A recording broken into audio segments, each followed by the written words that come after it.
তো হ্যালো বন্ধুরা, তোমরা সবাই কেমন আছো? তোমাদের নতুন বছর কিরকম কাটছে? আমার তো নতুন বছর ভালোই কাটছে।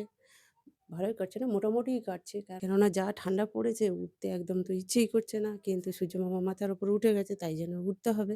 তাই জন্য আমি উঠে পড়েছি তাড়াতাড়ি। উঠু করতে হবে, ঘরদোর মুছু করতে হবে। তাই জন্য ভাবলাম ঘরদোর গুছাতে হবে। গুছিয়ে এবার রান্নাবান্না করতে হবে। ওই জন্য তাড়াতাড়ি উঠে পড়েছি। উঠে এবার আমি ভাবলাম বিছানা-টিছানাগুলো একটু ঝাড়ু-পুছু করি। ভাবলাম তাড়াতাড়ি বিছানাটা আগে গুছিয়ে নিই বলে বিছানাটা গুছোচ্ছি। বিছানাটা গুছিয়ে নিয়ে তারপরে ঘরটা ঝাঁট দিই। ঝাঁট দিয়ে মুছু করব। কেন সূর্যমামা তো আর কারোর কথা শুনবে না। উনি তো ওনার মর্জি মতো উঠবে। আর আমাদেরকে তো উঠতেই হবে। কি আর বলবো দুঃখের কথা বন্ধুরা তোমাদেরকে? বিশাল কষ্ট এই শীতের সময় লেপ কাঁথা কম্বল ছেড়ে ওঠাটা বিশাল কষ্টের ব্যাপার। কিন্তু কপাল আমাদের আর কি করব? উঠতেই তো হবে।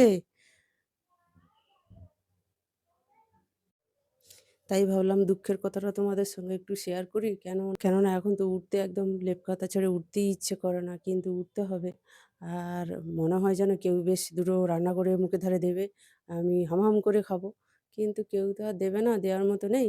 তা কী করব? বাধ্য হয়েই এখন উঠতে হবে লেপ কাঁথা ছেড়ে। তাই ভাবলাম উঠে পড়ি। তাই উঠে পড়েছি। তোমাদেরকে এই দুঃখের কথাগুলো জানালাম। তোমরা একটু লাইক, কমেন্ট, শেয়ার করে দিও। বাকিটা তোমাদেরকে পরের ভিডিওতে দেখাবো।